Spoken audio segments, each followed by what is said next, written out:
I'm Mary McKay, and with me today is Sergeant Jacob Dill for the Western Carolina University Police. Welcome to the program. We are going to be talking about sexual assault on the Western Carolina University campus. To get started, what is the difference between sexual harassment, sexual assault, and sexual violence? Yeah, so a lot of times we use terms interchangeably.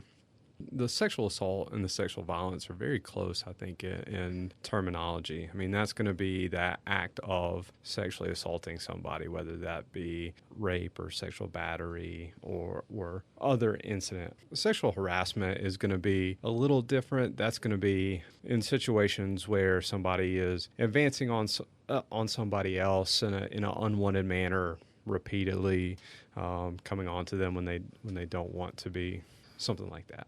And what constitutes consent? Yeah, so the university pushes out their definition of consent with regard to sexual assault. And there's about 5 or 6 different pieces to that.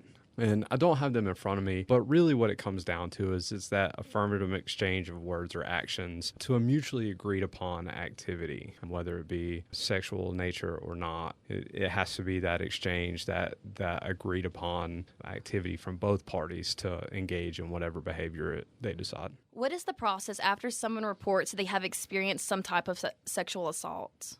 Yeah, so from a police department standpoint, our process, there's a bunch of different moving pieces. But basically the way that's going to work out, and we may end up getting into this a little bit, but we get that initial report, and we gather the information, we start up an investigation, and then there's a whole lot of back-end work that we do with regards to the investigation. At the same time, we offer victim services, help that victim through any incident, anything they may need help with, whether it be financial assistance, counseling services, medical attention, among other things, and up to if they don't have a ride to the hospital or the courthouse, to even bring them through those processes and making sure that they can get where they need to go. So we provide the victim services portion.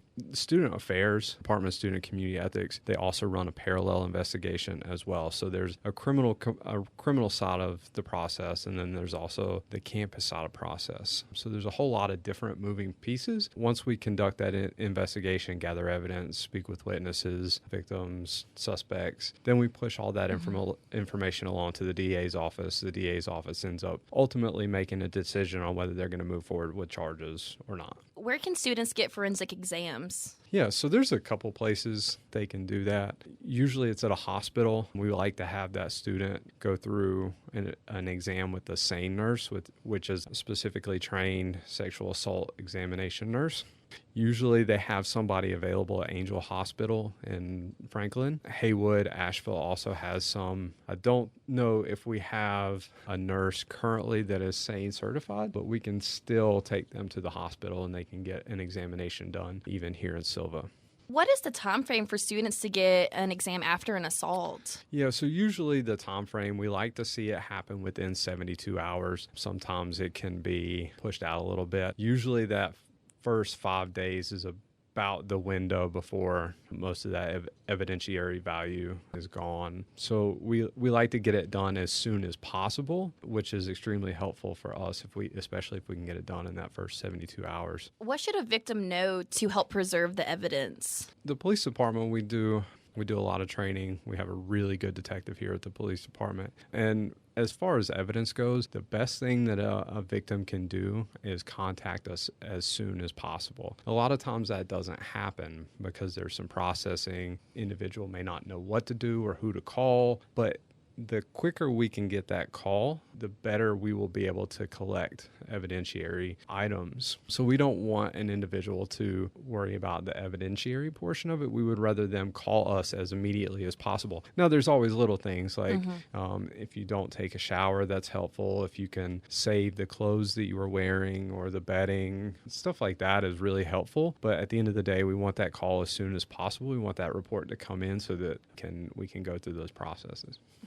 What kind of disciplinary action does Western take against students who have been accused of sexual assault? So there's 2 different processes. The police department here, we operate under North Carolina general statute, under North Carolina criminal law. So our investigation is going to be in regards to criminal matters through the state of North Carolina. We are also going to be assisting the Department of Student and Community Ethics in their parallel investigation. So essentially they'll get our report and they'll be able to, from a university standpoint, they'll be able to engage in that investigation from their end. From an investigative standpoint at the university, through the Department of Student and Community Ethics, if they hold a student accountable, it can lead all the way up to expulsion from the university. Our investigation from the police department is going to be just like any other agency in North Carolina. It's going to go through the court system, and those punishments or whatever it may be that will come from the court system, and it would be no different than any other agency. I think there's some confusion about outside agencies coming in. So we conduct our sexual assault investigations here in-house. If it is a sexual assault that occurred on campus, our police department is going to conduct that investigation fully. If it occurred in Silva, for example, then Silva Police Department would be the investigative agency, although that report may come into our department. So it could be a student that comes in and reports that somebody was sexually assaulted or themselves were sexually assaulted while they were in Silva. So in that scenario, we would still assist that victim. We'd help them through the processes, but we'd also call Silva Police Department, we would mutually get the victim and the police department connected, help them through that investigative process. Mm-hmm. But if it occurs here, we're not bringing in an outside agency. We're going to conduct that from our police department in a full investigation. So what we see a lot of times is we'll have sexual assaults come in. We have them come in two ways, either third party or by the victim themselves. Mm-hmm. Now, when I say third party, that is somebody that has knowledge of sexual assault that has occurred. They would pass that information along to our police department.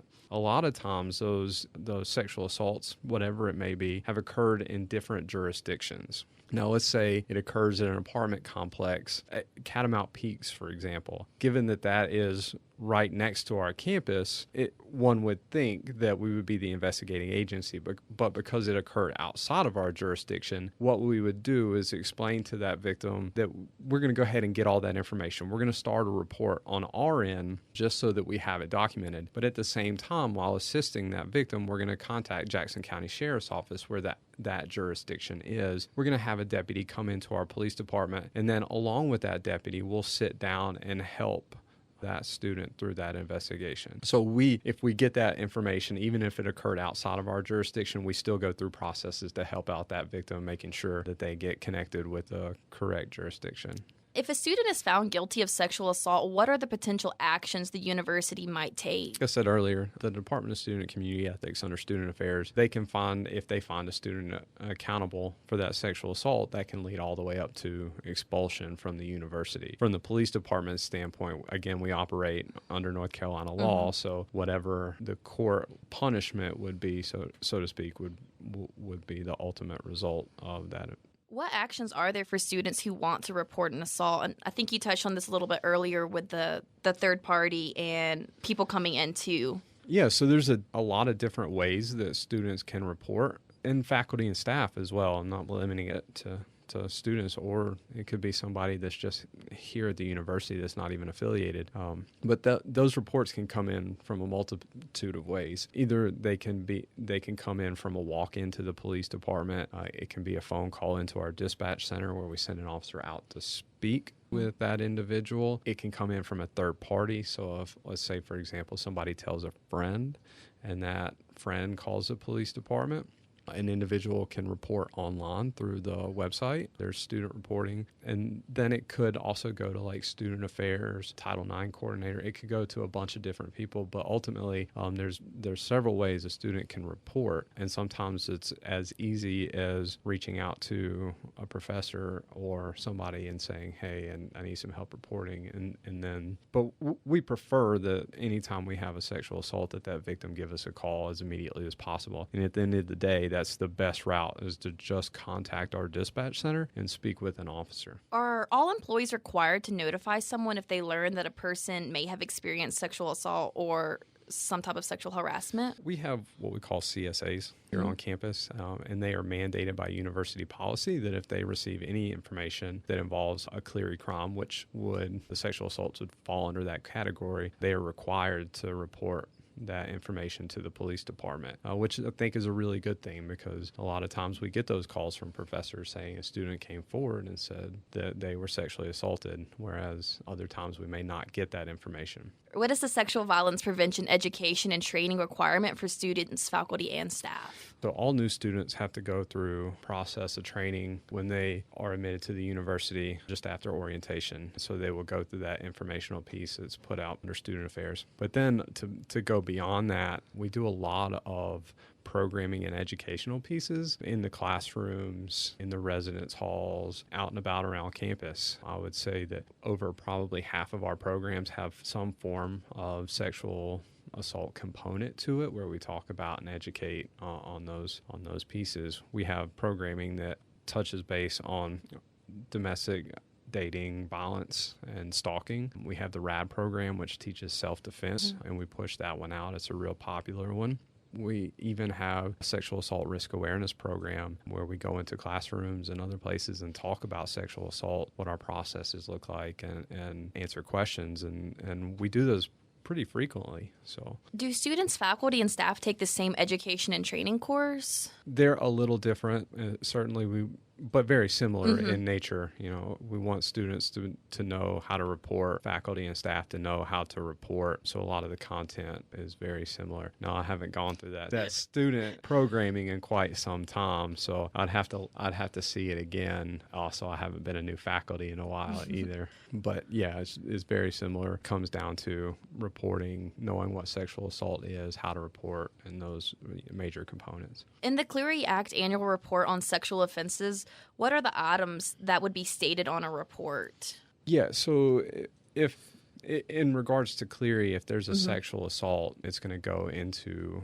Clery statistics. And so we each year we do have an annual report. We submit those numbers to the Department of Education, publish those. It's available online on our website. You can see the whole report. It's like 160 pages. Wow. Don't know a lot of people that's really read through the whole thing, but there is information there on our current statistics from the past year, and each report will have the past 3 years. And what that has is it'll have the number of rapes that have occurred on campus, and whether those were on campus or in the residence halls, on public property, or there's a couple different fields there. But it also has the sexual batteries, which that would be a little different. That's the unwanted touching for sexual purpose, sexual gratification. So it'll capture both of those pieces in there. The one thing that we see is that Clery is nationwide, so the language doesn't match up. Sexual battery here in North Carolina would be fondling under the Clery statutes, but it's going to capture those things that happen here on campus. If a sexual assault occurs at 808 West Apartments, it's not going to be captured because it's not on campus. So just something else to keep in mind there. Are there any questions that I did not ask that you think should be addressed? No, I think that you covered a lot of good information. I wish we could talk more about all the processes, but I think this is something that I feel very strongly about, and I could talk to you about for a couple of hours. But I do want students to know that we do spend a lot of time doing this type of stuff, doing this type of education and training. We want students, faculty, staff, and other individuals that are here on campus to feel comfortable reporting to us. I think at the end of the day, that's a really important piece of sexual assaults. If we can get those students to come forward and report with us, that's going to be extremely helpful. If students come to us, they don't necessarily have to file a report, so to speak. What we're going to do is, if we get information on that sexual assault, we're going to document it, but a lot of times students just want to come forward and get information on services that are available to them. We also want them to know that that is out there as well. So, for example, if a student needs some counseling services, they can come to us and we can help them set that up without having to go through all the court process. At the end of the day, it's a decision for the student, but we want them to feel comfortable coming forward and reporting. We certainly, if that stuff happens, we always want to be able to follow up with it all the way through, but a lot of times they may just want that information, and we want to be able to provide that as well. I want to thank you for joining us today and our guest Sergeant Jacob Dill, and I'm Mary McKay for WWCU FM.